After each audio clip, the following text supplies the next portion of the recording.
Hello नमस्कार, मैं doctor Rajneesh Kumar आप सभी का एक बार फिर से हार्दिक स्वागत करता हूं। आज के वीडियो लेक्चर में हम बात करेंगे यूजीसी नेट के पाठ्यक्रम में लगे हुए उपन्यासों की भूमिका के दूसरे पार्ट के ऊपर। इससे पहले हमने 3 उपन्यासों की भूमिकाओं पर विचार कर लिया था, आपने उस वीडियो को देखा होगा। अब हम बात करेंगे आज जितने श्रेष्ठ उपन्यास हैं उनकी भूमिकाओं के ऊपर, और उम्मीद करूंगा कि आखिर तक आप इस लेक्चर को जरूर देखेंगे और कुछ नई चीज़ों से परिचित होंगे। वैसे तो हमने एमसीक्यू आधारित प्लेलिस्ट बनाया हुआ है पूरी यूनिट वाइज 1 से लेकर 10 तक। अगर आप एमसीक्यू के आधार पर तैयारी करना चाहते हैं तो वहाँ पर जाकर देख सकते हैं। बाकी जो चीज़ मैं अब डिस्कस करने जा रहा हूँ वो आपकी परीक्षा के दृष्टिकोण से बहुत ही इम्पोर्टेंट है। एक तरीके से मैं कहूँ तो आपकी मजबूती वाले पक्ष की तरफ मैं चर्चा करने जा रहा हूँ। तो सबसे पहले जो उपन्यास आज डिस्कशन के लिए है वो है गोदान। जब आप गोदान उपन्यास पढ़ेंगे तो इसकी भूमिका आपको पढ़ने को नहीं मिलेगी, क्योंकि जिस भी पब्लिकेशन से आप किताबें रखे होंगे भूमिका नहीं दी गई है। लेकिन ये उपन्यास कुल 36 भागों में विभाजित है, यानी इसकी कथा वस्तु जो है वो 36 भागों में है। और संयोग की बात यह है कि गोदान उपन्यास का प्रकाशन वर्ष भी 1936 है, तो कोरिलेट करके आप देख सकते हैं। अब इस उपन्यास की शुरुआत कहाँ से होती है, कैसे होती है, उसके पहले पैराग्राफ पर हम बात करेंगे, क्योंकि परीक्षाओं में मैंने देखा कि कई बार पहले पैराग्राफ से ही सवाल बना दिए गए। गोदान की शुरुआत होती है, होरी राम ने दोनों बैलों को सानी पानी देकर अपनी स्त्री धनिया से कहा, गोबर को उख गोड़ने भेज देना, मैं न जानो कब लौटूं, जरा मेरी लाठी दे दे। धनिया के दोनों हाथ गोबर से भरे थे, उपले पात कर आई थी, बोली, अरे कुछ रस पानी तो कर लो, ऐसी जल्दी क्या है। होरी ने अपने झुर्रियों से भरे हुए माथे को सिकोड़ कर कहा, तुझे रस पानी की पड़ी है, मुझे यह चिंता है कि अबेर हो गई तो मालिक से भेंट न होगी, स्नान पूजा करने लगेंगे तो घंटों बैठे बीत जाएगा। तो आगे वो बोलती है, इसी से तो कहती हूँ कुछ जलपान कर लो, और आज न जाओगे तो कौन हरज होगा, अभी तो परसों गए थे। तो आप देख रहे हैं कि जो पहला पैराग्राफ है वो बहुत कुछ गोदान उपन्यास के बारे में संकेत कर रहा है। यहाँ पर आपको ध्यान में रखना है कि जिस होरी और धनिया को हम जानते हैं उस होरी का पूरा नाम है होरी राम। वो कितने बैलों को चारा दे रहा है, 2 बैलों की यहाँ पर संख्या बताई गई है, इसलिए इसको ध्यान में रखिए। और यहाँ पर बताया गया कि गोबर को उख गोड़ने के लिए धनिया से कहता है होरी, और इसके बाद अपनी लाठी मांगता है, ठीक है। और धनिया क्या काम करके आ रही है, उपले पात कर आई है और कुछ उसको खाने के लिए कर रही है, लेकिन वो इस चीज को बोलता है कि नहीं, मुझे लेट हो जाएगा, मुझे जाना है, ठीक है। फिर यहाँ पर वाद संवाद हो रहा है। अगला जो पैराग्राफ है, धनिया उसे बोलती है कि आज न जाओगे तो कौन हरज होगा, अभी तो परसों गए थे। तो होरी इसके जवाब में जो बात कह रहा है वो सुनने लायक है। कहता है कि तू जो बात न समझती उसमें टांग क्यों अड़ाती है भाई, मेरी लाठी दे दे और अपना काम देख, यह इसी मिलते जुलते रहने का प्रसाद है कि अब तक जान बची हुई है, नहीं कहीं पता न लगता कि किधर गए। ये जो कोटेशन है यहाँ से, यह इसी मिलते जुलते रहने का प्रसाद है, बहुत बार एग्जाम में पूछा जा चुका है, तो इसको ध्यान में रखिए। बाकी गोदान उपन्यास की शुरुआत कैसे होती है आप सभी इससे परिचित हो गए होंगे। और आखिरी पैराग्राफ भी काफी इंपॉर्टेंट है। इस उपन्यास का जो आखिरी पैराग्राफ है जहां होरी की का निधन हो गया है और वहां पर धनिया है और पैसा देती है और बेहोश होकर गिर पड़ती है, उस पैराग्राफ को भी आपको ध्यान में रखना पड़ेगा। आगे बात करते हैं हम। अगला जो उपन्यास है बाण भट्ट की आत्मकथा, जो कि हजारी प्रसाद द्विवेदी द्वारा लिखा गया है। सारी बातें मैं एक अलग से वीडियो लेक्चर में बता चुका हूं, यहाँ पर केवल भूमिका पर ही मैं केंद्रित रहूंगा। बाण भट्ट की आत्मकथा उपन्यास जब आप पढ़ेंगे तो वहां पर निवेदन से इसकी शुरुआत होती है। हजारी प्रसाद द्विवेदी लिखते हैं कि आत्मकथा प्रकाशित हो रही है, अनेक मित्रों के आग्रह, अनुरोध और शुभेच्छा का ही यह परिणाम है। आरंभ में कथा विशाल भारत में प्रकाशित होने लगी थी। तो आपको ध्यान में रखना है परीक्षा के दृष्टिकोण से कि जो बाण भट्ट की आत्मकथा उपन्यास है वो शुरुआती दौर में विशाल भारत नाम से पत्र में प्रकाशित हुआ था, पत्रिका में, जो कि कलकत्ता से प्रकाशित होता था। तो इसको ध्यान में रखिए, इसके संपादक का भी नाम आपके दिमाग में आ गया होगा। तो आरंभ में कथा विशाल भारत में प्रकाशित होने लगी थी, अगर उस पत्र के यशस्वी सुहृदय द्वर श्री मोहन सिंह सेंगर ने बार बार बढ़ावा देकर लिखवा न ली होती तो कथा लिखी ही न जाती। तो आप देख रहे हैं कि यहाँ पर मोहन सिंह सेंगर को श्रेय दे रहे हैं हजारी प्रसाद द्विवेदी कि उनको उन्होंने प्रेरित किया और एक कथा उन्होंने लिखी। विचार था कि समाप्त होने के बाद इस कथा पर एक विस्तृत आलोचना लिखी जाए। समय के अभाव में ऐसा नहीं हो सका। सहृदय पाठकों के लिए यह कार्य छोड़ दिया गया। एक विशेष अभिप्राय से रविंद्रनाथ की एक कविता का भाव इसमें एक स्थान पर जोड़ दिया गया था। वह अभिप्राय तो सिद्ध नहीं हुआ, पर जोड़ा हुआ अंश जहां का तहां रह गया। बाणभट्ट और श्री हर्षदेव के ग्रंथ कथा के प्रधान उपजीव्य रहे हैं। आप देख रहे हैं कि बाणभट्ट की जो आत्मकथा लिखा है इन्होंने, इसमें जिक्र इन्होंने किया है कि बाणभट्ट और श्री हर्षदेव के ग्रंथ कथा के प्रधान उपजीव्य रहे हैं। इन लोगों के प्रति कैसे कृतज्ञता प्रकट करूं। भाई कमल कुलश्रेष्ठ ने पुस्तक के ठीक ठीक छपने में अमूल्य सहायता पहुंचाई है। अनेक ज्ञात और अज्ञात मित्रों ने नाना भाव से बढ़ावा दिया। सबके प्रति अपनी हार्दिक कृतज्ञता प्रकट करता हूं। शांति निकेतन के कला भवन के भाई कृपाल सिंह ने पुस्तक के प्रक्षदपट का चित्र तैयार कर दिया। यह चित्र उदयगिरी की वराह मूर्ति के एक फोटो के आधार पर बनाया गया है। भाई कृपाल सिंह उदयमान कलाकारों में है। भविष्य में वे अतुल कीर्ति अर्जन करें, यही मेरी प्रार्थना है। तो देखिए, जब आप बाणभट्ट की आत्मकथा पुस्तक खरीदे होंगे तो उसका जो फ्रंट पेज है उस पर जो भी चित्र आपको दिखाई पड़ेगा उसको बनाने वाले हैं कृपाल सिंह। तो इसलिए बाणभट्ट की आत्मकथा पुस्तक को हल्के में आपको नहीं लेना है। अगर कोई भी किताब आप खरीदिए तो आगे पीछे देख लीजिए कि इसके चित्रकार कौन है। कई बार वहां से भी सवाल पूछ लिया जाता है। सवाल का क्या है, कहीं से भी बन सकता है, तो इसलिए हर एंगल से आपको अलर्ट रहना पड़ेगा। आगे लिखते हैं हजारी प्रसाद द्विवेदी, ग्वालियर राज्य के पुरातत्व विभाग ने उदयगिरी की वराह मूर्ति का चित्र भी दिया है और उसे पुस्तक में छापने की अनुमति भी दी है। इस कृपा के लिए मैं उक्त संस्था के प्रति हार्दिक कृतज्ञता प्रकट करता हूं। ठीक है। हिंदी भवन शांति निकेतन 1946, हजारी प्रसाद द्विवेदी। ये सब क्या है, तथ्य हैं, इनको जरूर ध्यान में रखिए। वराह की मूर्ति को जरूर आप अपने ध्यान में रखिए। हो सकता है कि पूछ लिया जाए कि बाणभट्ट की आत्मकथा में जो भी जिस मूर्ति का जिक्र किया गया वो कौन सी है।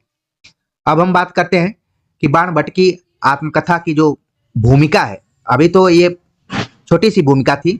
जब आप बाणभट्ट की आत्मकथा पढ़ेंगे तो सबसे पहले आपको ध्यान में रखना है कि इसमें कुल 20 उच्छ्वास हैं। ठीक है, 20 उच्छ्वासों में बटा हुआ है। ठीक है, कुछ उपन्यास आप देखे होंगे कि प्रकरण में है, कुछ खंडों में बटे हुए हैं, कुछ उपन्यास जो हैं वो भागों में बटे हुए हैं, और यहाँ पर आप देख रहे हैं कि बाणभट्ट की आत्मकथा उच्छ्वास में बटा हुआ है। इसकी भूमिका की शुरुआत होती है। भूमिका के स्थान पर यहाँ नाम दिया गया है कथामुख, तो इसको भी आपको ध्यान में रखना है। हो सकता है कि सवाल पूछ लिया जाए कि बाणभट्ट की आत्मकथा की शुरुआत किससे हुई है, कथामुख से, आमुख से, भूमिका से, या फिर प्रस्तावना से। ये सारे अलग अलग एक तरीके से शैलियां हैं लेखकों को लिखने के लिए। तो आपको अपनी परीक्षा के दृष्टिकोण से ध्यान में रखना है कि ये कथामुख से शुरुआत होती है इसकी। लिखते हैं हजारी प्रसाद द्विवेदी, बाणभट्ट की आत्मकथा के प्रकाशित होने के पूर्व उसका थोड़ा इतिहास जान लेना आवश्यक है। मिस कैथराइन ऑस्ट्रिया के एक संभ्रांत ईसाई परिवार की कन्या है। तो आपको ध्यान में रखना है कि किस उपन्यास में कैथराइन का उल्लेख किया गया है। वो कहाँ की हैं? ऑस्ट्रिया के एक संभ्रांत ईसाई परिवार की कन्या है। यद्यपि वे अभी तक जीवित हैं, पर उन्होंने एक विचित्र ढंग का वैराग्य ग्रहण कर लिया और पिछले 5 वर्षों से मुझे उनकी केवल एक ही चिट्ठी मिली है, जो इस लेख से संबद्ध होने के कारण अंत में छाप दी गई है। मिस कैथराइन का भारतीय विद्याओं के प्रति असीम अनुराग था। अपने देश में रहते समय ही उन्होंने संस्कृत और ईसाई हिंदी का अच्छा अभ्यास कर लिया था। 68 वर्ष की उम्र में वे इस देश में आई और अक्लांत भाव से यहाँ के प्राचीन स्थानों का 8 वर्ष तक लगातार भ्रमण करती रही। यहाँ आकर उन्होंने बंगला का भी अभ्यास किया था, पर इस भाषा में लिखने की योग्यता उन्हें अब तक नहीं हुई और आगे होने की कोई विशेष संभावना भी नहीं है। मिस कैथराइन को हम लोग दीदी कहते थे, दीदी अर्थात दादी। तो आप देख रहे हैं कि बांग्ला की पृष्ठभूमि से ये उपन्यास की शुरुआत हो रही है। और कैथराइन का जिक्र करते हुए हजारी प्रसाद द्विवेदी लिखते हैं कि हम लोग दीदी कहते थे, यानी कि बांग्ला में दीदी को ही दादी भी कहा जाता है। आगे जब कभी दीदी शब्द का प्रयोग किया जाए तो पाठक उन्हीं से तात्पर्य समझें, यानी कि दीदी किसके लिए आया, मिस कैथराइन के लिए। तो जरूर आप अपने परीक्षा के दृष्टिकोण से ध्यान में रखिए। बांग्ला में दादी के साथ मजाक करने का रिवाज है। दीदी इस बात को जानती थी और कभी कभी बड़ा करारा मजाक कर बैठती थी। हम लोगों पर, विशेषकर मेरे ऊपर दीदी का स्नेह नाती के समान ही था। दीदी बहुत भोली थी। अपनी कष्ट साध्य यात्राओं के बाद जब वे इधर लौटती तो हम लोगों के आनंद का ठिकाना न रहता। नई बात सुनने के लिए या नई चीज देखने के लिए हम लोगों की भीड़ लग जाती थी। दीदी एक एक करके कभी कोई तालपत्र की पोथी, कभी पुरानी पोथी के ऊपर की चित्रित काठ की पाटी, कभी पुराने सिक्के निकाल निकाल कर हमारे हाथों पर रखती जाती और उनका इतिहास सुनाती जाती। उस समय उनका चेहरा श्रद्धा से गदगद होता और उनकी छोटी छोटी नीली आंखें पानी से भरी होती थी। तो मिस कैथराइन को आपको ध्यान में रखना है। उनका बिंब भी आपके सामने आ रहा होगा कि उनका रंग गोरा रहा होगा और उनकी आंखें थी कैसी, नीली आंखें थी। अंग्रेजों को आप जब देखेंगे तो उनकी आंखें नीली होंगी। फिर धीरे धीरे से उनकी जेब से एक सफेद बिल्ली का बच्चा निकलता, बिल्कुल सिकुड़ा हुआ। हम लोग इस मजाक से परिचित थे। दीदी को प्रसन्न करने के लिए हम में से कोई बड़ी उत्सुकता के साथ बिल्ली के उस बच्चे को इस प्रकार लेता मानो कोई हस्तलिखित पोथी ले रहा हो, और तब वह बिलौटा कूद जाता और हम लोग मानो अचकचा कर डर जाते। फिर दीदी इतना हंसती कि नूतन कुटीर की छत हिल जाती। आप बिंब को जरूर अपने ध्यान में रख रहे होंगे, जो भी दृश्य आपके सामने आ रहा होगा। दीदी के इस हर्षातिरेक का परिणाम यह होता कि यार लोग संग्रहित बहुमूल्य वस्तुओं में से कुछ को दबा जाते हैं। मैंने कभी ऐसा अपकर्म नहीं किया, पर दीदी को पता भी नहीं चलता। कभी कभी दीदी जब ध्यानस्थ हो जाती तो उनका वलिकुचित मुखमंडल बहुत ही आकर्षक होता। ऐसा जान पड़ता कि साक्षात सरस्वती आविर्भूत हुई है। ऊधम करते हुए छोकरे के पास से निकल जाते, धूल उड़ाती हुई बैलगाड़ियां चली जाती, कुत्ते उछल कूद से शुरू कर लड़ाई झगड़े पर आमादा हो जाते, पर दीदी कर्पूर प्रतिमा की भांति निर्वाक, निश्चल, निस्पंद ही रहती। जब उनकी समाधि टूटती तब उनकी बातें सुनने लायक होती। अंतिम बार दीदी राजगृह से लौटी थी। उनके चेहरे से ऐसा जान पड़ता था कि बुद्ध देव से उनकी जरूर भेंट हुई होगी। मैं जब मिलने गया तो यद्यपि वे थकी हुई थी, पर यह कहना न भूली कि उन्हें राजगृह में एक सयार मिल गया था जो उन्हें देखकर 3 बार ठिठक ठिठक कर खड़ा हुआ था, जैसे कुछ कहना चाहता हो। दीदी का विश्वास था कि वह बुद्ध देव का समसामयिक था और उसी युग की कोई बात कहना चाहता था, क्योंकि दीदी ने स्पष्ट ही उसके चेहरे पर एक निरीह करुण भाव देखा था। आहा, उस युग के सयार भी कैसे करुणावान होते थे। मैं समझ गया कि दीदी को अगर छूट दी जाए तो उस श्रृंगार के संबंध में एक पुराण तैयार हो जाएगा और पिंड छुड़ाना मुश्किल हो जाएगा। मैंने कहा, दीदी आज विश्राम करो, सयार की बात कल होगी। दीदी ने भाव विह्वल होकर कहा, हाँ रे, थक गई हूं, जा आज भाग जा, कल जरूर आना। देख, इस बार सोन नद के दोनों किनारों की पैदल यात्रा कर आई हूं। मैं जैसे अचरज में आ गया। सोननद? हाँ रे, सोननद। कुछ मिला है दीदी? बहुत कुछ, कल आना। मैं 75 वर्ष की इस बुढ़िया के साहस और अध्यवसाय की बात सोचकर हैरान था। उस समय उठ गया। आहार के समय एक बार लौटकर फिर आया। सोचा इस समय दीदी को घर पर भोजन के लिए ले चलो, पर देखा दीदी सामने मैदान में ध्यानस्थ बैठी हैं। आहा, चांदनी इसी को तो कहते हैं। सारा आकाश घने नील वर्ण के अक्षोद सरोवर की भांति एक दिगंत से दूसरे दिगंत तक फैला हुआ था। उसमें राजहंस की भांति चंद्रमा धीरे धीरे तैर रहा था। दूर कोने में 1-2 मेघ शिशु दिन भर के थके मादे सोए हुए थे। नीचे से ऊपर तक केवल चांदनी ही चांदनी फैली थी और मैदान में दीदी निश्चल समाधि की अवस्था में बैठी थी। पास ही एक पास ही खड़ा एक छोटा सा खजूर वृक्ष सारी शून्यता को समता दे रहा था। मैं चुपचाप खिसक गया। दूसरे दिन मैं शाम को दीदी के स्थान पर पहुंचा। नौकर से मालूम हुआ कि उस रात को दीदी 2 बजे तक चुपचाप बैठी रहीं और फिर एकाएक अपनी टेबल पर आकर लिखने लगी। रात भर लिखती रहीं और लिखने में ऐसी तन्मय थी कि दूसरे दिन 8 बजे तक लालटेन बुझाए बिना लिखती ही रहीं। फिर टेबल पर ही सिर रखकर लेट गईं और शाम के 3 बजे तक लेटी रहीं। फिर उन्होंने स्नान किया और अब चाय पीने जा रही हैं। चाय पीते पीते दीदी से बात करना बड़ा मनोरंजक होता था, सो मैंने अपना भाग्य सराहा। दीदी चाय पीने का आयोजन कर रही थी। मुझे देखकर बहुत प्रसन्न हुई और बोली, तुझे ही खोज रही थी। श्रवण यात्रा में उपलब्ध सामग्री का हिंदी रूपांतरण मैंने कर लिया है। तू इसे एक बार पढ़ तो भला। देख मेरी हिंदी में जो गलती है उसे सुधार दे और आनंद से इसका अंग्रेजी में उल्था कर ले भला। आगे लिखते हैं, यह ले भला दीदी का स्नेह संभाषण था। जब वे अपने नातियों पर बहुत खुश होती तो उन्हें कुछ देते समय कहती जाती ले भला। आज तक इस स्नेह वाक्य के साथ चाय और बिस्कुट ही मिला करते थे, पर आज मिला कागज का एक बड़ा सा पुलिंदा। दीदी ने उसे देखकर कहा कि यह उनकी 200 मील की पैदल यात्रा का शुभ परिणाम है। फिर कहने लगी, तू इसे आज ही रात को ठीक कर ले और कल 5 बजे की गाड़ी से कलकत्ते जाकर टाइप करा ले। परसों मुझे इसकी कापियां मिल जानी चाहिए। मैंने सकुचाते हुए कहा, दीदी कोई पांडुलिपि मिली है क्या? दीदी ने डांटते हुए कहा, एक बार पढ़ के तो देख, इसका रहस्य फिर पूछना। तू बड़ा आलसी है। देख रे, बड़े दुख की बात बता रही हूं। पुरुष का जन्म पाया है, आलस छोड़कर काम कर।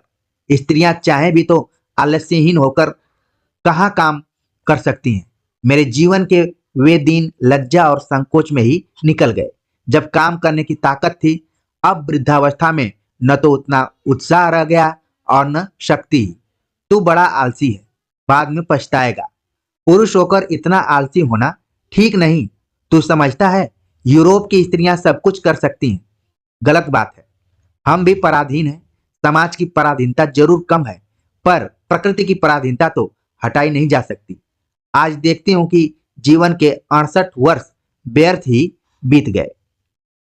मैंने देखा दीदी की आंखें गीली हो गई हैं और उनका पोपला मुख कुछ कहने के लिए व्याकुल है, पर बात निकल नहीं रही है, जैसे शब्द ही न मिल रहे हों। न जाने किस अतीत में उनका चित्त धीरे धीरे डूब गया और मैं चुप बैठा रहा। उस दिन भी दीदी का चाय पीना नहीं हुआ। जब दीदी का ध्यान भंग हुआ तो उनकी आंखों से पानी की धारा झर रही थी और वे उसे पोंछने का प्रयत्न भी नहीं कर रही थी। मैंने अनुभव किया कि दीदी किसी बीती हुई घटना का ताना बाना सुलझा रही हैं। उधर से ध्यान हटाने के लिए मैंने प्रश्न किया, दीदी आजकल श्रोण में नावें चलती हैं? दीदी ने मुस्कुरा दिया। उसका भाव था कि मैं समझ गई तू मेरा ध्यान दूसरी ओर ले जाना चाहता है। फिर बोली, देख मैं यहाँ ज्यादा नहीं ठहर सकती। इस अनुवाद को तू जरा ध्यान से पढ़ और कल कलकत्ते जाकर टाइप करा ला। तो एक चित्र भी पुस्तक में देने होंगे। जा जल्दी कर। कागजों का पुलिंदा लेकर मैं घर आया। यद्यपि मेरी आंखें कमजोर हैं और रात को काम करना मेरे लिए कठिन है, फिर भी दीदी के कागजों को मैंने पढ़ना शुरू किया। शीर्षक के स्थान पर मोटे मोटे अक्षरों में लिखा था, अथ बाण भट्ट की आत्मकथा लिख्यते। अब आप सभी को ध्यान में आ रहा होगा कि जो हजारी प्रसाद द्विवेदी ने बाण भट्ट की आत्मकथा लिखी है, उसकी भूमिका के, उसके पृष्ठभूमि के पीछे किसका हाथ है। तो आप देख रहे हैं कि वही जो दीदी हैं, जो मिस कैथराइन है, उन्होंने अपनी पांडुलिपि इनको दिया था प्रूफ रीडिंग करने के लिए। और जो शीर्षक आप देख रहे हैं, अथ बाण भट्ट की आत्मकथा लिख्यते। जो विद्यार्थी यहाँ तक इस लेक्चर को सुने होंगे, उनको एक नई जानकारी मिली होगी। बाण भट्ट की आत्मकथा केवल वो अब याद नहीं करेंगे कि किसकी है, कब प्रकाशित हुई, क्या इसमें चरित्र हैं, कौन कौन से। अब उनको पता चलेगा कि वास्तव में जो बाण भट्ट की आत्मकथा लिखी गई है उसके पीछे का बैकग्राउंड क्या है। तो इसी तरीके से आप लोग लगातार बने रहिए, क्योंकि मेरी कोशिश रहती है कि हर बार आपको कोई नई चीज बताई जाए। आगे हजारी प्रसाद द्विवेदी लिखते हैं कि भट्ट की आत्मकथा, तब तो दीदी को अमूल्य वस्तु हाथ लगी है। मैं ध्यान से सारी कथा पढ़ गया, मुझे अपार आनंद आ रहा था। इतने दिन बाद संस्कृत साहित्य में एक अनोखी चीज प्राप्त हुई है। रात यूं ही बीत गई। सवेरे मैं कलकत्ते को रवाना हो गया। वहां एक सप्ताह रुकना पड़ा। लौट कर आया तो मालूम हुआ कि दीदी काशीवास करने चली गई। किसी को कोई पता ठिकाना नहीं दे गई। 2 साल तक वह कथा यूं ही पड़ी रही। ध्यान में रखना है, उनको देने के बाद 2 साल तक कथा इनकी इनके पास पांडुलिपि पड़ी रही। हजारी प्रसाद द्विवेदी लिखते हैं कि एक दिन मैंने सोचा कि बाण भट्ट के ग्रंथों से मिलाकर देखा जाए कि कथा कितनी प्रामाणिक है। कथा में ऐसी बहुत सी बातें थीं जो उन पुस्तकों में नहीं है। इनके लिए मैंने समसामयिक पुस्तकों का आश्रय लिया और एक तरह से कथा को नए सिरे से संपादित किया। ये यहाँ पर देख रहे हैं कि जब इनके पास 2 साल तक पांडुलिपि थी तो अचानक इनके भी दिमाग में आया कि थोड़ा मिलाया जाए, जो ऐतिहासिक बाण भट्ट है और जो पुस्तक में लिखा गया वो कितना एक दूसरे से मिल रहा है। फिर इन्होंने इस कथा का नए सिरे से संपादन कर दिया। आगे जो कथा दी हुई है वह दीदी का अनुवाद है और फुटनोट में जो पुस्तकों के हवाले दिए हुए हैं वे मेरे हैं। कथा ही असल में महत्वपूर्ण है, टिप्पणियां तो उसकी प्रामाणिकता की सबूत हैं। बहुत दिनों तक दीदी का कोई समाचार नहीं मिला। मैं अब उनके दर्शन की आशा छोड़ बैठा था। एक दिन अचानक मुगल सराय स्टेशन पर दीदी के दर्शन हो गए। वे गाड़ी बदल रही थी और बहुत ही व्यस्त दिख रही थी। मुझे देखकर वे जरा भी प्रसन्न नहीं हुई, केवल कूली को डांटकर कहती रही, संभाल के ले चल, तू बड़ा आलसी है। मैंने सोचा कूली भी आलसी है। फिर मैंने चिल्लाकर कहा, दीदी तुम क्या पहचानती भी नहीं? वाह रे! दीदी रुक गई, बोली, देखो मैं बहुत दुखी हूं, वह बिल्ली धोखा दे गई है। मैंने कहा, क्यों, क्या हुआ? दीदी बोली, कमबख्त स्त्री निकली। देख न, 5 बच्चे दिए हैं, मैं कहां तक संभालूं? मैंने बात काट कर कहा, दीदी वह आत्मकथा मेरे ही पास पड़ी है।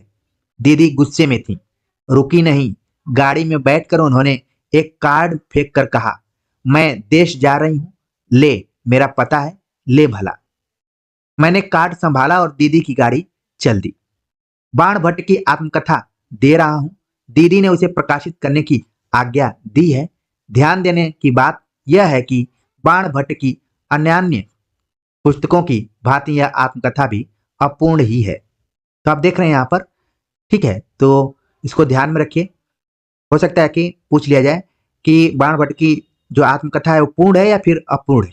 ठीक है, तो ये तो था भूमिका के रूप में कि आखिरकार हजारी प्रसाद द्विवेदी ने किस तरीके से बाण भट्ट की आत्मकथा लिखी थी। लिखा था किसी और ने, लेकिन बाद में इन्होंने संपादित करके खुद उसको पुस्तक का आकार दिया।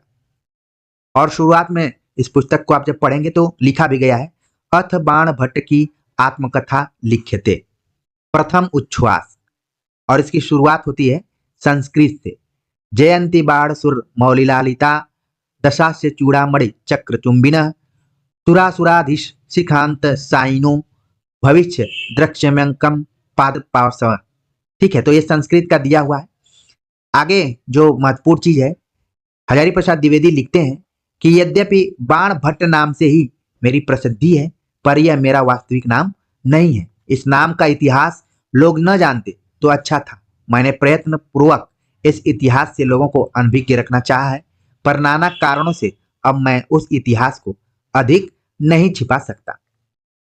ठीक है, तो यहाँ पर आपने बाण भट्ट की आत्मकथा की जो भूमिका है उससे परिचय प्राप्त कर लिया होगा, और जो शुरुआती अंश है यानी प्रथम उच्छ्वास की शुरुआत कहाँ से होती है उससे भी परिचित हो गए होंगे। आगे हम बात करते हैं, अगला जो उपन्यास है मैला आंचल। जैसे ही मैं मैला आंचल बोल रहा हूं तो तमाम तथ्य आपके दिमाग में आने शुरू हो गए होंगे कि कब प्रकाशन हुआ था, कौन लेखक है, क्या क्या है, सारी चीजें आ रही होंगी। हम भूमिका पर ही केंद्रित हैं। मैला आंचल प्रथम संस्करण की भूमिका में हरीशोनाथ रेणु लिखते हैं, यह है मैला आंचल एक आंचलिक उपन्यास। यह है मैला आंचल एक आंचलिक उपन्यास। कथानक है पूर्णिया। पूर्णिया बिहार राज्य का एक जिला है। इसके एक ओर है नेपाल, दूसरी ओर पाकिस्तान और पश्चिम बंगाल। विभिन्न सीमा रेखाओं से इसकी बनावट मुकम्मल हो जाती है। जब हम दक्षिण में संथाल परगना और पश्चिम में मिथिला की सीमा रेखाएं खींच देते हैं, मैंने इसके एक हिस्से के एक ही गांव को पिछड़े गांव का प्रतीक मानकर इस उपन्यास कथा का क्षेत्र बनाया है। तो ये बहुत इंपॉर्टेंट चीज है। अगर आप महिला आंचल उपन्यास पढ़े होंगे तो ठीक है।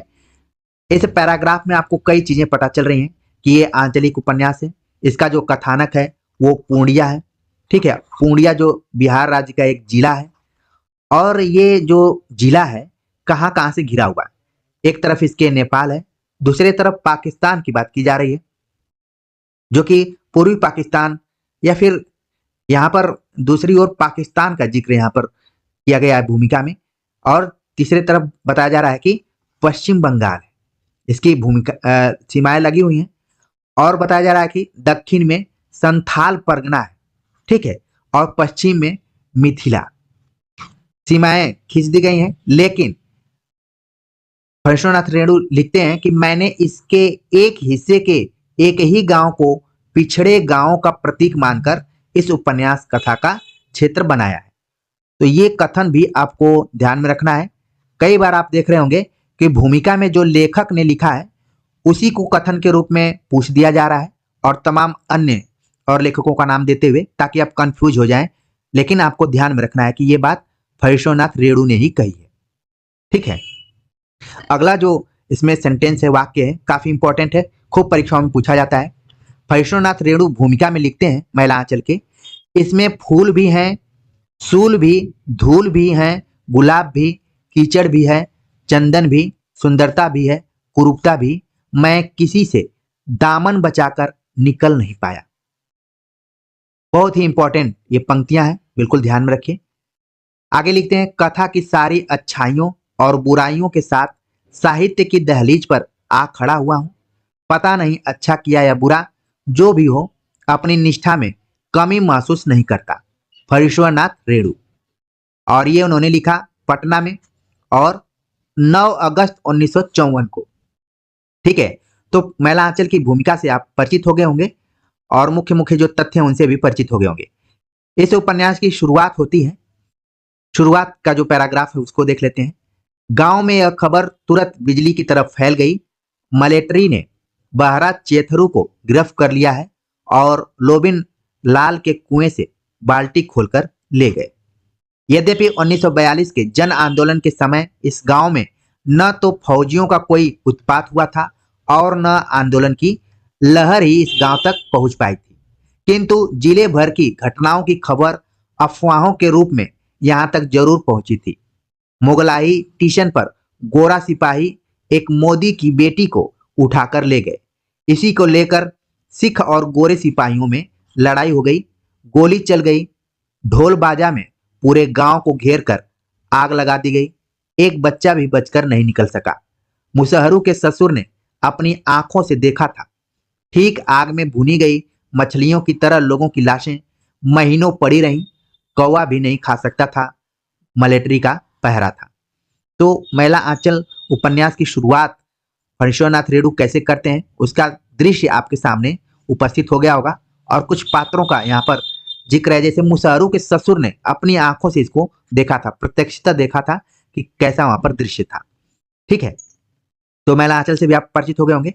आगे बात करते हैं, अगला जो उपन्यास है वो है राग दरबारी, जो कि श्रीलाल शुक्ल द्वारा लिखा गया है।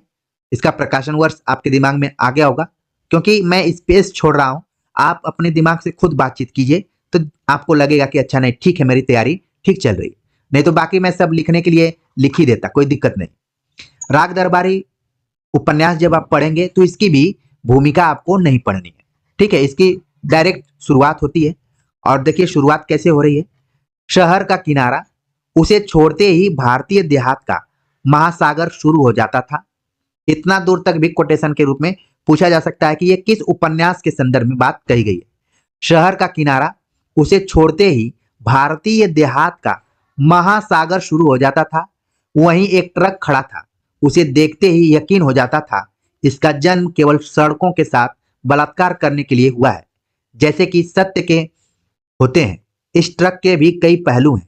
पुलिस वाले उसे एक ओर से देखकर कह सकते थे कि वह सड़क के बीच में खड़ा है, दूसरी ओर से देखकर ड्राइवर कह सकता था कि वह सड़क के किनारे पर है।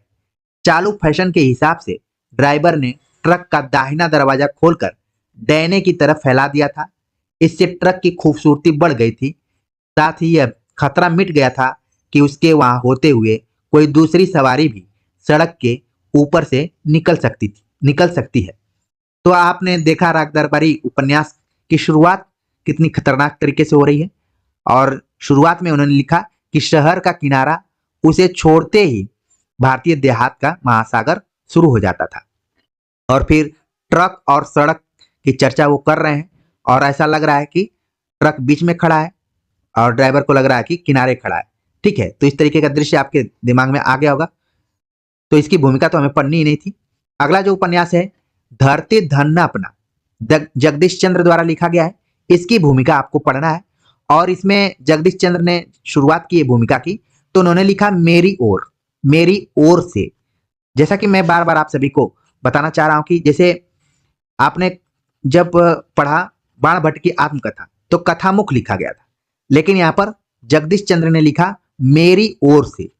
ठीक है, वो लिखते हैं जो ये उपन्यास है ये सोम आनंद को समर्पित किया गया है, तो इसको ध्यान में रख सकते हैं आप। लिखते हैं कि सोम आनंद को जिनके सहयोग ने मेरी सो रही सृजन चेतना को पुनर्जागृत करके यह उपन्यास लिखने के लिए प्रेरित किया, उनको यह उपन्यास धरती धन्ना अपना समर्पित किया गया है। आगे जगदीश चंद्र लिखते हैं मेरा यह उपन्यास मेरी किशोरावस्था की कुछ अविस्मरणीय स्मृतियों और उनके दामन में छिपी एक अदम्य वेदना की उपज है। तो ये इंपॉर्टेंट चीज है, पूछा जा सकता है इसको कोटेशन के तौर पर। मेरा यह उपन्यास मेरी किशोरावस्था की कुछ अविस्मरणीय स्मृतियों और उसके दामन में छिपी एक अदम्य वेदना की उपज है, किसका कथन है। तो जितने भी विद्यार्थी अभी तक धैर्य बनाकर सुन रहे हैं वो इसका जवाब यूजीसी एनटीए नेट की परीक्षा में परीक्षा हॉल में कॉन्फिडेंस के साथ देंगे।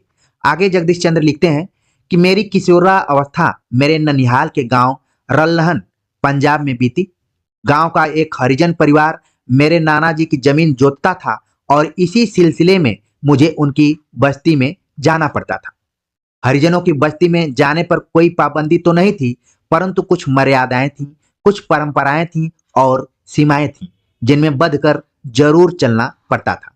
तो आप देख रहे हैं कि भूमिका में ही लेखक ने बता दिया है कि वो कहाँ से स्टोरी को लिया है, ननिहाल की स्टोरी को लिया है। ननिहाल कहाँ है, रल्लहन जो कि पंजाब में है। हरिजन परिवार कोई उन्होंने बताया है कि उनके नाना जी की जमीन जोतता था, यानी कि जो लेखक है वो दलित हरिजन परिवार से नहीं है बल्कि वो उस गांव का वो जिक्र कर रहे हैं और बता रहे हैं कि हरिजनों की बस्ती में जाने पर कोई दिक्कत नहीं थी, लेकिन क्या चीजें थी, मर्यादाएं थी, परंपराएं थी, सीमाएं थी। इन तीनों को जरूर आप ध्यान में रखिए। हो सकता है कि विकल्प में पूछ लिए जाए, अगर कोई सीरियसली एक्सपर्ट्स इन किताबों को पढ़ा होगा तो क्वेश्चन बना सकता है। आगे लिखते हैं जगदीश चंद्र, गांव का दौहित्र होने के कारण मुझसे इन मर्यादाओं का कड़ाई से पालन करने की अपेक्षा की जाती थी।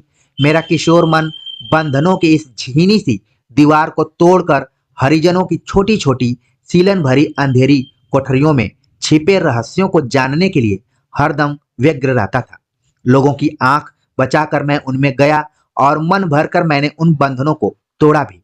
गांव में चल रहे इस भेदभाव को देखकर मेरे किशोर मन में विद्रोह की ज्वालाएं भड़क उठी, परंतु इन्हें अभिव्यक्ति देने का कोई मार्ग दिखाई नहीं देता था। उपन्यास लिखने जैसी किसी चीज से तो मैं बिल्कुल ही परिचित नहीं था। आप देख रहे हैं कि जगदीश चंद्र बार बार ये इंडिकेट कर रहे हैं कि उनका जो उपन्यास लिखा गया है वो किशोर मन को या किशोरावस्था के समय का है। आप जब शेखर एक जूनी पढ़ेंगे तो वहां पर भी यही किशोरावस्था की चर्चा लगभग की जाती है।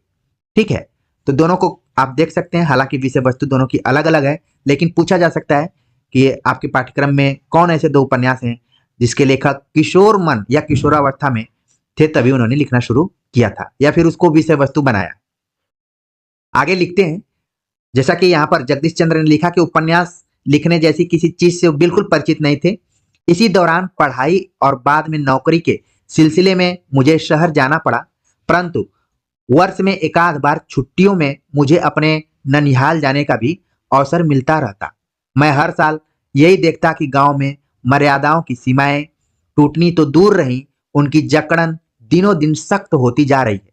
अर्थशास्त्र का छात्र होने के कारण मुझे इस सामाजिक दुरावस्था के पीछे छिपे आर्थिक कारणों का भी पता लगने लगा। मैं यह सब देखकर बहुत ही उद्विग्न होता था कि आर्थिक अभावों की चक्की में युग युगांतरों से पिस रहे हरिजन अब भी मध्यकालीन यातनाओं को भोग रहे हैं। जिस भूमि पर वे रहते हैं, जिस जमीन को वे जोतते हैं, यहाँ तक कि जिन छप्परों में वे रहते हैं, कुछ भी उनका नहीं है। इन्हीं बातों को देखकर मेरे किशोर मन की वेदना सहसा अपने सभी बांध तोड़कर फूट निकली और मैंने उपेक्षित हरिजनों के जीवन का चित्रण करने का संकल्प ले लिया। अब आपको समझ में आ रहा होगा कि आप वन लाइनर किताबों में रटते रहते हैं, याद करते रहते हैं कि धरती धन्य अपना जगदीश चंद्र फला ईयर में प्रकाशित हुआ, दलित या हरिजन जीवन पर आधारित है। लेकिन आज इसको जब आप देखे होंगे तो आपके अंदर एक नई ऊर्जा उत्पन्न हुई होगी कि किसी भी रचना की भूमिका पढ़नी कितनी जरूरी है। कैसे पता चल रहा है कि लेखक के मन में क्यों आ रहा है? क्योंकि लेखक देखिए सवर्ण वर्ग से है, वो हरिजन जाति से नहीं है, लेकिन वहां की परिस्थितियों से वो प्रभावित है, लिखने की कोशिश करता है।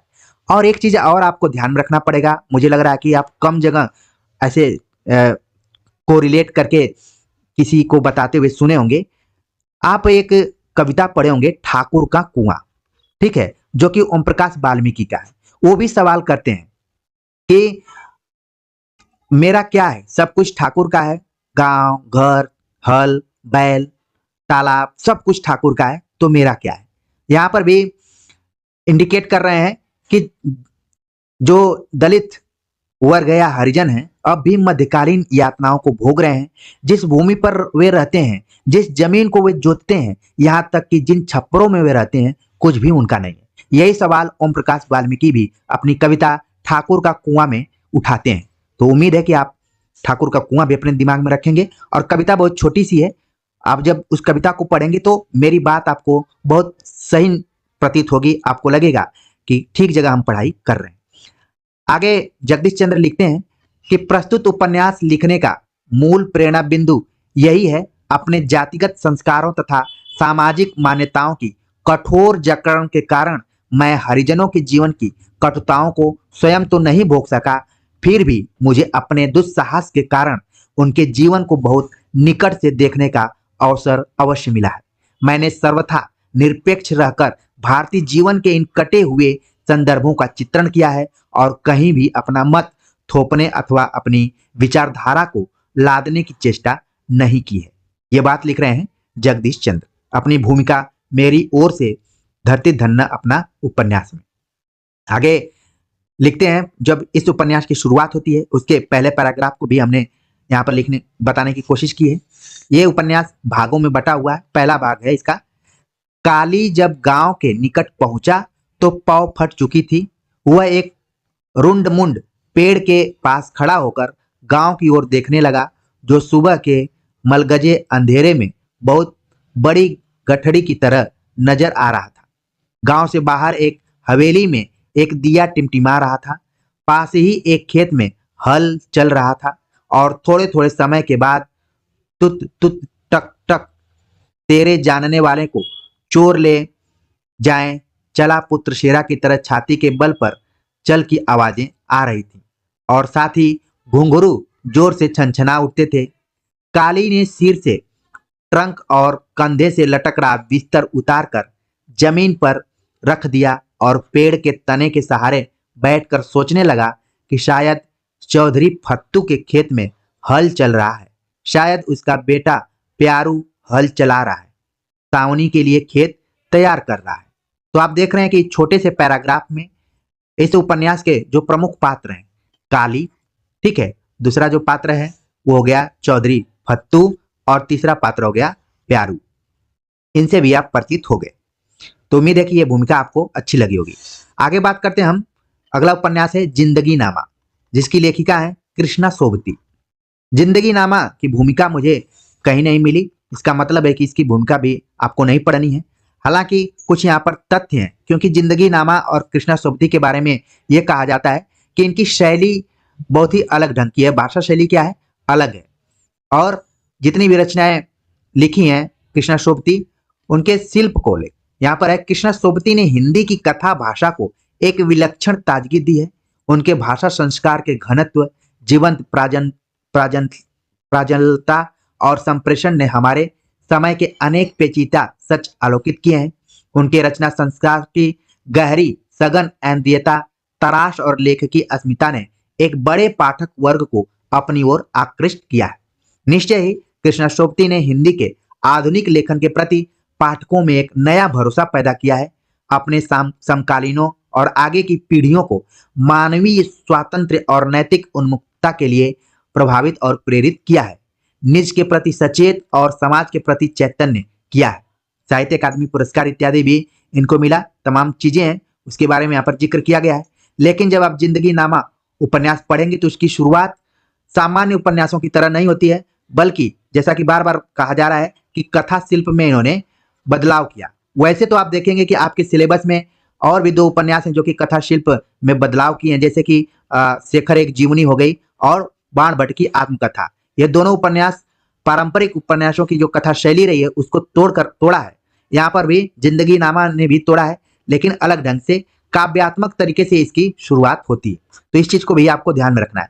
कृष्णा सोबती लिखती हैं, इतिहास जो नहीं है और इतिहास जो है वह नहीं जो हुकूमतों की तख्तगाहों में प्रमाणों और सबूतों के साथ ऐतिहासिक खातों में दर्ज कर सुरक्षित कर दिया जाता है, बल्कि वह जो लोकमानस की भागीरथी के साथ साथ बहता है, पनपता है और फैलता है और जन सामान्य के सांस्कृतिक पुख्तापन में जिंदा रहता है। बहुत बड़ी बात कही जा रही है। हम लोग अक्सर पढ़ते रहते हैं इतिहास, जो भूतकाल में हुआ था, जो घटना अतीत में बीत चुकी है उसको इतिहास कहा जाता है। लेकिन यहाँ पर आप देख रहे हैं कि कृष्णा सोबती लिखती हैं कि इतिहास जो नहीं है और इतिहास जो है वह नहीं जो हुकूमतों की तख्तगाहों में प्रमाणों और सबूतों के साथ ऐतिहासिक खातों में दर्ज कर सुरक्षित कर दिया जाता है, बल्कि वह जो लोकमानस की भागीरथी के साथ साथ बहता है, पनपता है और फैलता है और जन सामान्य के सांस्कृतिक पुख्तापन में जिंदा रहता है। इसको उन्होंने इतिहास माना है।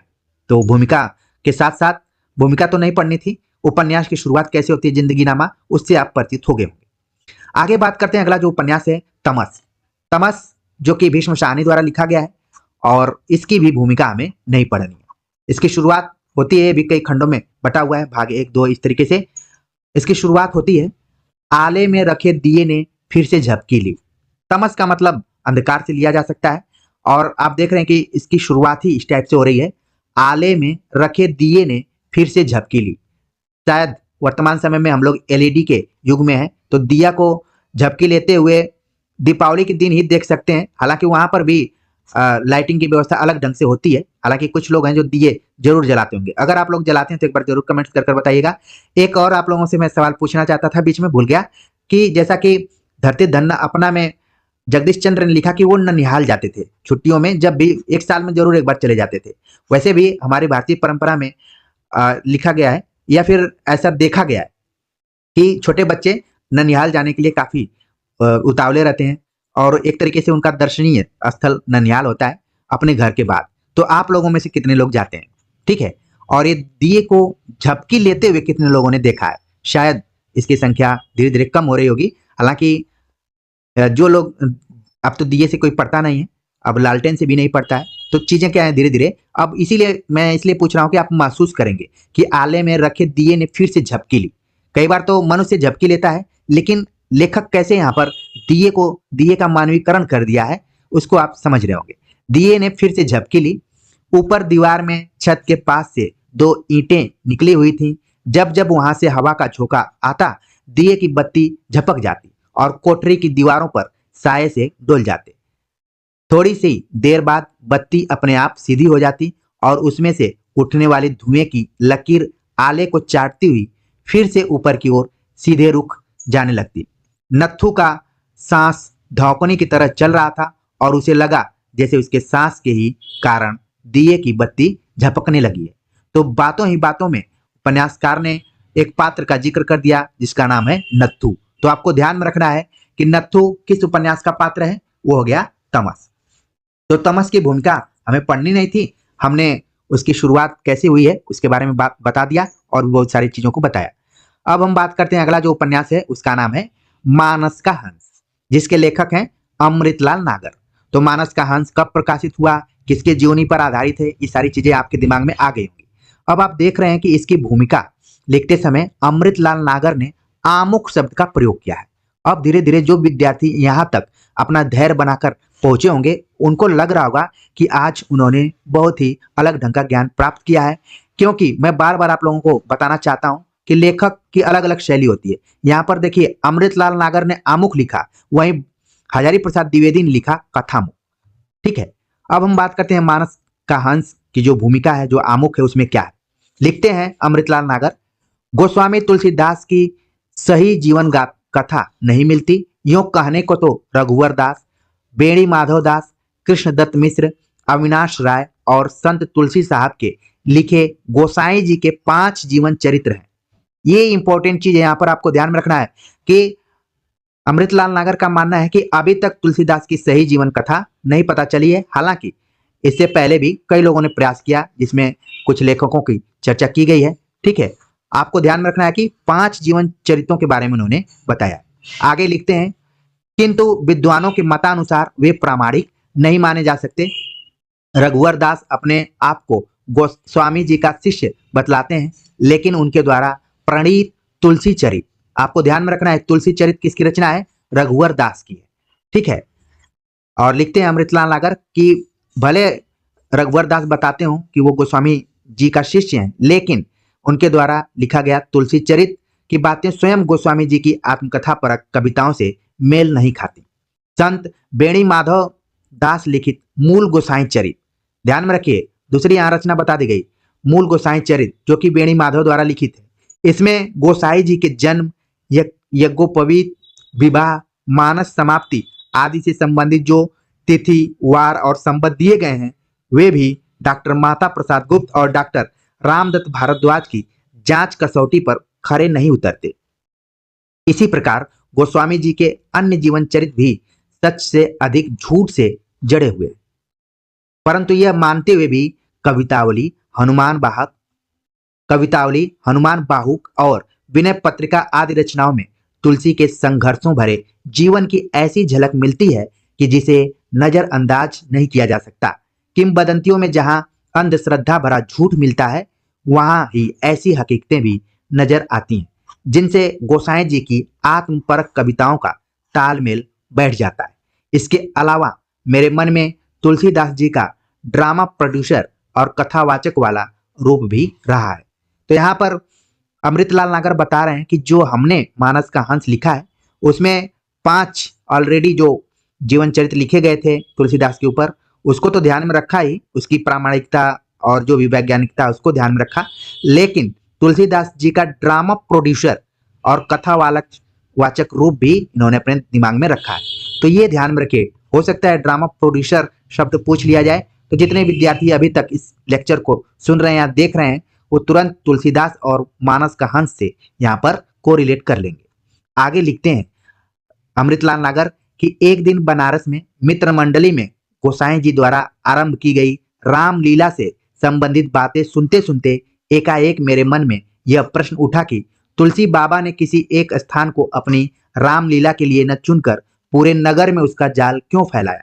कहीं लंका, कहीं राजगद्दी, कहीं नककटैया, अलग अलग मोहल्लों में अलग अलग लीलाएं कराने के पीछे उनका खास उद्देश्य क्या रहा होगा।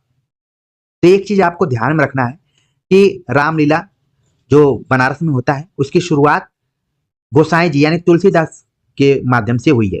जो हर दशहरे में आप देखते होंगे रामलीला, वो एक तरीके से हमारी परंपरा के रूप में बन गई है। तो इसी की तरफ संकेत कर रहे हैं अमृतलाल नागर और सवाल पूछ रहे हैं कि कहीं लंका, कहीं राजगद्दी, कहीं नककटैया, अलग अलग मोहल्लों में अलग अलग लीलाएं कराने के पीछे उनका खास उद्देश्य क्या रहा होगा। शौकिया तौर पर से रंगमंच के प्रति कभी मुझे भी सक्रिय लगाव रहा है। एक पूरे शहर को रंगमंच बना देने का ख्याल अपने आप में ही बड़ा शानदार लगा, लेकिन मेरा मन यह मानने को तनिक भी तैयार नहीं होता था कि तुलसीदास जी ने प्रयोग के लिए प्रयोग वाले सिद्धांत के अनुसार ऐसा किया होगा। खैर, तभी यह भी जाना कि रामलीला कराने से पहले गोसाई जी ने बनारस में नागनथैया लीला, प्रहलाद लीला और ध्रुव लीलाएं भी कराई थी। ये इंपॉर्टेंट आपकी परीक्षा के दृष्टिकोण से है कि रामलीला तो उन्होंने कराई, इससे पहले उन्होंने क्या क्या करवाया था? नागनथैया लीला, ठीक है, इसको ध्यान में रखना है। प्रहलाद लीला और ध्रुव लीलाएं करवा चुके थे। इनमें ध्रुव लीला को छोड़कर बाकी लीलाएं आज तक बराबर होती हैं। यह तीनों लीलाएं किशोरों और नवयुवकों से संबंधित हैं। यह बात भी उसी समय ध्यान में आई थी। अपने प्रिय बंधु अशोक जी से एक बार प्रसंगवश यह जानकारी मिली कि बनारस की रामलीला में केवट, अहिर, ठठेरे, ब्राह्मण, क्षत्रिय आदि सभी जातियों के लोग अभिनय करते हैं। यहाँ पर आपको ध्यान में रखना है, जिस राम के बारे में चर्चा आजकल वर्तमान समय में भी होती है, वहां पर आप देखिए कि किन किन चीजों की बात की गई है कि इसमें केवट, अहिर, ठठेरे, ब्राह्मण, क्षत्रिय आदि सभी जातियों के लोग अभिनय करते हैं, यानी कि एक्टिंग करते हैं, पात्र के रूप में आते हैं। काशी में अनेक हनुमान मंदिरों के अलावा जनश्रुतियों के अनुसार कसरत कुश्ती के अखाड़ों में भी बाबा की प्रेरणा से ही हनुमान जी की मूर्तियां प्रतिष्ठापित करने का चलन चला। आगे लिखते हैं कि मुझे लगा कि तुलसी और तुलसी के राम आचार्य रामचंद्र शुक्ल के सुझाए शब्द के अनुसार निश्चय ही लोकधर्मी थे। सिया राम मैं जग की सेवा करने के लिए गोस्वामी तुलसीदास संगठनकर्ता भी हो सकते थे। रूढ़पंथियों से तीव्र विरोध पाकर यदि ईसा आर्त जन समुदाय को संगठित करके अपने हक की आवाज बुलंद कर सकते थे तो तुलसी भी कर सकता था। यहां पर देखिए इंपॉर्टेंट चीज कही गई है, तुलसीदास की तुलना की गई ईसा से, ठीक है, कि अगर उन्होंने अपनी आवाज बुलंद की तो तुलसीदास भी कर सकते थे। समाज संगठनकर्ता की हैसियत से सभी को कुछ न कुछ व्यावहारिक समझौते भी करने पड़ते हैं। तुलसी और हमारे समय में गांधी जी ने भी वर्णाश्रमियों से कुछ समझौते किए, पर उनके बावजूद इनका जनवादी दृष्टिकोण स्पष्ट है। तुलसी ने वर्णाश्रम धर्म का पोषण भले किया हो, पर संस्कारहीन, कुकर्मी ब्राह्मण, क्षत्रिय आदि को लताड़ने में वे किसी से पीछे नहीं रहे। तुलसी का जीवन संघर्ष, विद्रोह और समर्पण भरा है। इस दृष्टि से वह अब भी प्रेरणादायक है। बड़ी इंपॉर्टेंट चीज यहाँ पर अमृतलाल नागर लिखते हैं कि तुलसीदास ने वर्णाश्रम धर्म का पोषण भले ही किया हो, लेकिन उन्होंने साथ में संस्कारहीन, कुकर्मी ब्राह्मण, क्षत्रिय आदि को भी लताड़ने में पीछे नहीं रहे। और वर्तमान समय में आपने इन विवादों को जरूर सोशल मीडिया पर देखा होगा। कुछ पंक्तियों को लेकर तुलसीदास की आलोचना भी की गई, लेकिन यहाँ पर अमृतलाल नागर ने एक अलग और तथ्य प्रस्तुत कर दिया कि उन्होंने केवल ढोल गवार पशु शूद्र नारी ते ताड़न के अधिकारी वाली पंक्ति ही नहीं लिखी, बाकी अगर उनको लगा कि कुकर्मी ब्राह्मण है, क्षत्रिय है, तो उसको भी उन्होंने लताड़ने में कोई कसर नहीं छोड़ी है। तो ऐसी पंक्तियों को भी ध्यान में रखना है। बाकी चीजें हैं, विमर्श का दौर चलता है तो अलग अलग तरीके से व्याख्याएं होती रहती हैं, लेकिन हमें तो अभी परीक्षा के दृष्टिकोण से देखना है, नहीं तो फिर काम गड़बड़ा जाएगा। आगे लिखते हैं वो, इस उपन्यास को लिखने से पहले मैंने कवितावली और विनय पत्रिका को खास तौर से पढ़ा। यहाँ पर इंपॉर्टेंट चीज आपकी परीक्षा के दृष्टिकोण से है कि अमृतलाल नागर ने मानस का हंस जब लिखना शुरू किया था तो उनके दिमाग में दो रचनाएं थी, कवितावली और विनय पत्रिका। इनकी भाषा को आप जरूर ध्यान में रखिए, विनय पत्रिका किस भाषा में और कवितावली किस भाषा में, चाहे तो आप कमेंट्स कर सकते हैं। आगे लिखते हैं कि विनय पत्रिका में तुलसी के अंतर संघर्ष के ऐसे अनमोल क्षण संजय हुए हैं कि उनके अनुसार ही तुलसी के मनोव्यक्तित्व का ढांचा खड़ा करना मुझे श्रेयस्कर लगा। रामचरितमानस की पृष्ठभूमि में मानसकार की मनोछवि निहारने में भी मुझे पत्रिका के तुलसी ही से सहायता मिली। कवितावली और हनुमान बाहुक में खास तौर से और दोहावली तथा गीतावली में कहीं कहीं तुलसी की जीवन झांकी मिलती है। मैंने गोसाई जी से संबंधित अगणित किंवदंतियों में से केवल उन्हीं को अपने उपन्यास के लिए स्वीकारा है जो इस मानसिक ढांचे पर चढ़ सकती हैं। यहाँ पर उन्होंने स्पष्ट किया कि अगर उन्होंने मानस का हंस लिखा है तो उन्होंने गोसाई जी से संबंधित अगणित किंवदंतियों, अनेकों किंवदंतियां हैं, उनमें से केवल उन्हीं को अपने उपन्यास के लिए स्वीकारा है जो इस मानसिक ढांचे पर चढ़ सकती थी। तुलसी के जन्म स्थान तथा सुकर खेत बनाम सोरों के विवाद में दखलंदाजी करने की जुर्रत करने की नीयत न रखते हुए भी किस्सा गो की हैसियत से मुझे इन बातों के संबंध में अपने मन का ऊंट किसी करवट बैठाना ही था। चूंकि स्वर्गीय डॉक्टर माता प्रसाद गुप्त और डॉक्टर उदय भानु सिंह के तर्कों से प्रभावित हुआ, इसीलिए मैंने राजापुर को ही जन्म स्थान के रूप में चित्रित किया है। ये इंपॉर्टेंट चीज यहाँ पर है। तुलसीदास और सूरदास के जन्म को लेकर भी काफी विवाद है, खासतौर से तुलसीदास के जन्म को लेकर ज्यादा विवाद है, लेकिन अमृतलाल नागर ने लिखा कि इन्होंने राजापुर को ही माना है कि उनका जन्म हुआ है। ठीक है, आगे वे लिखते हैं, यह उपन्यास 4 जून 1971 ईस्वी को तुलसी स्मारक भवन अयोध्या में लिखना आरंभ करके 23 मार्च 1972 रामनवमी के दिन लखनऊ में पूरा किया। तो ये देखिए यहाँ पर इंपॉर्टेंट चीज है कि शुरुआत इन्होंने अयोध्या से की और खत्म कहाँ हो रहा है, लखनऊ में। तो हो सकता है कि बदलते हुए पैटर्न में आपसे सवाल पूछ लिया जाए, और जो विद्यार्थी अभी तक धैर्य बनाकर इस लेक्चर को सुन रहे हैं वो निश्चित तौर पर ऐसे प्रश्नों का तड़ातड़ जवाब देकर आएंगे और कमेंट्स भी करेंगे, और मेरे हिसाब से उन्हें नेट और जेआरएफ होने से कोई नहीं बचा सकता। यहाँ तक कि आगे की जो भी परीक्षाएं हैं उसमें भी वो सफलता हासिल कर लेंगे, क्योंकि उनके अंदर धैर्य है। उनके मन में ये नहीं चल रहा है कि हमारे पास समय नहीं है। अरे भाई, अभी तक किसी ने समय को काबू में नहीं कर पाया है, न उसको पकड़कर बांध पाया है। नहीं तो आपका 5 मार्च को एग्जाम ही नहीं होता, बांध दिया जाता और 5 मार्च 1 साल के बाद आता। तो इसलिए प्रिय विद्यार्थियों, आप लोग ध्यान में रखिए, लगातार मैं भी बिना पानी पिए हुए बोल रहा हूँ सिर्फ आपके लिए, क्योंकि मैं कहता हूँ कि जितने भी मुझसे जुड़े हुए हैं वो मेरी उस धड़कन की तरह हैं जो कि 1 मिनट में 72 बार धड़कती है। और संयोग से आप देख रहे हैं कि जो मानस का हंस है 29 अगस्त 1972 को प्रकाशित हुआ था। तो 72 आपके जीवन में बहुत ही महत्वपूर्ण है। अब हम बात करेंगे अगले उपन्यास के ऊपर, जिसका नाम है आपका बंटी। आपका बंटी जब से मैंने नाम लिया आपके दिमाग में इसका प्रकाशन वर्ष, इसकी लेखिका का नाम आ गया होगा, इसकी भी भूमिका है, और जन्मपत्री बंटी की पहले इसकी एक टॉपिक दिया गया है, फिर इसके बाद वक्तव्य है मनु भंडारी का। शुरुआत होती है भूमिका की, वह बांकुरा की एक सांझ थी। बांकुरा शब्द को जरूर आपको ध्यान में रखना है। वह बांकुरा की एक सांझ थी, अचानक ही पी का फोन आया, तुमसे कुछ बहुत जरूरी बात करनी है, जैसे भी हो आज शाम को ही मिलो बांकुरा में। मैं उस जरूरी बात से कुछ परिचित भी थी और चिंतित भी। रेस्तरां की भीनी रोशनी में मेज पर आमने सामने बैठकर परेशान और बदहवास पी ने कहा, समस्या बंटी की है। तुम्हें शायद मालूम हो कि बंटी की माँ पी की पहली पत्नी ने शादी कर ली। मैं बिल्कुल नहीं चाहता कि अब वह वहां एक अवांछनीय तत्व बनकर रहे, इसीलिए तय किया है कि बंटी को मैं अपने पास ले आऊंगा। अब से वह यहीं रहेगा। इस कथन को जरूर आप परीक्षा के दृष्टिकोण से ध्यान में रखिए। पी ने कहा, और बंटी क्या है, समस्या बंटी की है, और बंटी इस उपन्यास का प्रमुख पात्र है, और उसकी क्या स्थिति है इन पंक्तियों से आप समझ गए होंगे कि उसकी जो मम्मी है वो दूसरी जगह शादी कर ली है। ठीक है, और वो बंटी की स्थिति अब डमाडोल होने वाली है। आगे इस भूमिका में लिखा गया है इस कथन के बाद, और फिर वे देर तक यह बताते रहे कि बंटी से उन्हें कितना लगाव है और इस नई व्यवस्था में वहां रहने से उसकी स्थिति क्या हो जाएगी। मैंने उनकी भावना, चिंता, उद्विग्नता को समझते हुए अपनी पहली प्रतिक्रिया व्यक्त की। आप ऐसा नहीं सोचते कि यह गलत होगा? मुझे लगता है कि उसे अपनी माँ के पास ही रहना चाहिए, क्योंकि साल में 2-1 बार मिलने के अलावा उसके साथ आपके आसंग नहीं है, जबकि माँ के साथ वह शुरू से रह रहा है, एक छत्र होकर रहा है। इस नाजुक उम्र में वहां से वह उखड़ जाएगा और संभवतः यहाँ जम नहीं पाएगा। लंबी बातचीत के बाद तय हुआ कि बंटी अभी कुछ दिनों के लिए वहीं रहे, लेकिन उस दिन लौटते हुए सचमुच बंटी कहीं मेरे साथ चला आया। आकर डायरी में मैंने बंटी की पहली जन्मपत्री बनाई।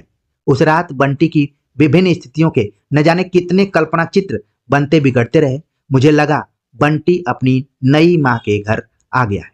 नई माँ और पिता के बीच एक बालिका, लगभग 6 महीने बाद की घटना है। ड्राइंग रूम में अनेक बच्चे धमा चौकड़ी मचाए हैं, उन्मुक्त और निश्चिंत। बारी बारी से सब सोफे पर चढ़कर नीचे छलांग लगा रहे हैं। उस बच्ची का नंबर आता है। सोफे पर चढ़ने से पहले वह अपनी नई माँ की ओर देखती है।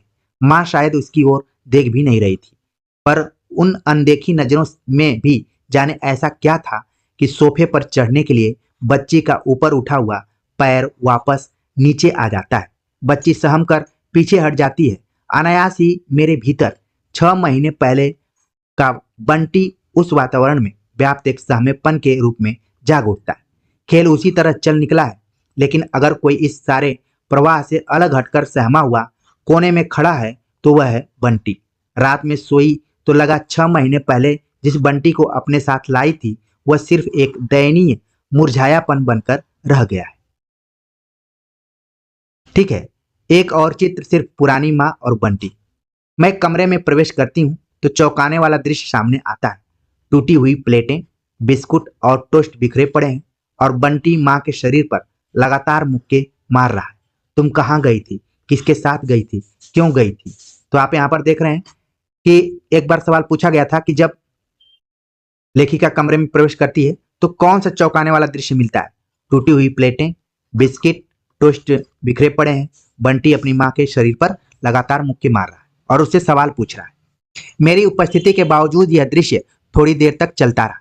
माँ तिलमिलाहट, गुस्से और दुख को दबाकर मेरे सामने सहज होने की बहुत कोशिश करती है, लेकिन उसका वातावरण के दम घोटू तनाव में वहां फिर कुछ भी सहज नहीं हो पाता।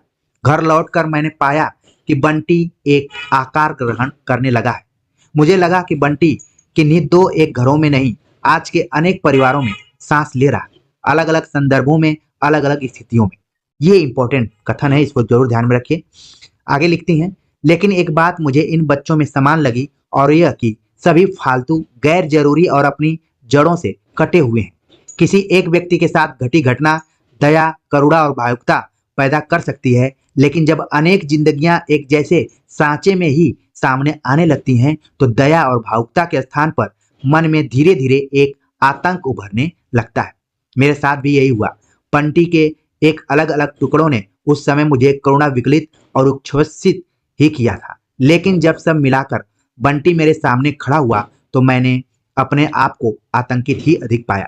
समाज की दिनों दिन बढ़ती हुई एक ऐसी समस्या के रूप से जिसका कहीं कोई हल नहीं दिखाई देता।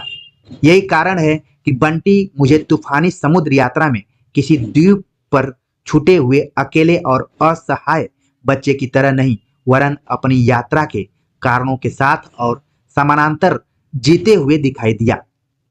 इसके बाद ही स्थितियों को देखने का सारा धरातल बदल गया। भावना के स्तर पर उद्वेलित और विगलित करने वाला बंटी जब मेरे सामने एक भयावह सामाजिक समस्या के रूप में आया तो मेरी दृष्टि अनायास ही उसे जन्म देने लगी। बनाने या बिगाड़ने वाले सारे सूत्रों, स्रोतों और संदर्भों की खोज और विश्लेषण की ओर दौड़ पड़ी। संदर्भों से काटकर किया हुआ बंटी का अध्ययन शर्त चंद्रीय भावुकता भले ही जगा दे, उसे एक वैचारिक धरातल नहीं दे सकता। बंटी के तत्काल संदर्भ अजय और शकुन है। यह ध्यान में रखिए। बंटी के बाद अगले जो पात्रों का नाम आ रहा है अजय और शकुन। दूसरे शब्दों में वे संदर्भ अजय शकुन के वैवाहिक संबंधों का अध्ययन और उसकी परिणति के रूप में ही मेरे और सामने आए। यहाँ मुझे भारत जी की बात सही लगी कि जैनेन्द्र जी ने स्त्री पुरुष के संबंधों को जिस एकांतिक दृष्टि से देखा है उसका एक अनिवार्य आयाम बंटी भी है, क्योंकि शकुन अजय के संबंधों की टकराहट में सबसे अधिक पिसता बंटी ही है। ये सवाल यूजीसी नेट में पूछा गया है कि सबसे ज्यादा दिक्कत किसको होती है, तो वो बंटी को होती है।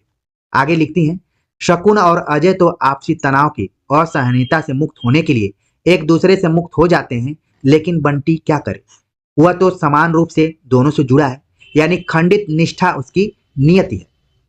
चूंकि वह शकुन के साथ रहता है, इसलिए बंटी को उसकी समूची स्थिति के साथ समझने के लिए माँ बेटे के आपसी संबंधों के विश्लेषण के साथ ही कुछ गरिमामय मिथ्या धारणाएं और सदियों पुरानी मिथ टूटने लगी।